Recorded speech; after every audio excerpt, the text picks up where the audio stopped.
How to see Google Play Store download history. Hi everyone, I'm here to assist you today. Without any delay, let's jump right in. First, open Google Play Store. Click on your profile at the top right corner of your screen on Google Play Store. Then, you'll find these options pop up. Click on Manage Apps and Device, which is the third option. Then in here, click on Manage at the top.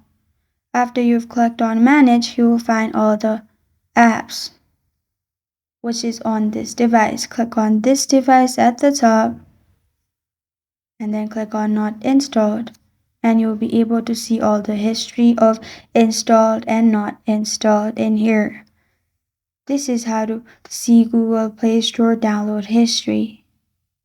Thank you for joining me today. If this video helps you out, please leave a like and subscribe for more. Got a question or want to suggest a topic? Comment below. Thank you for watching.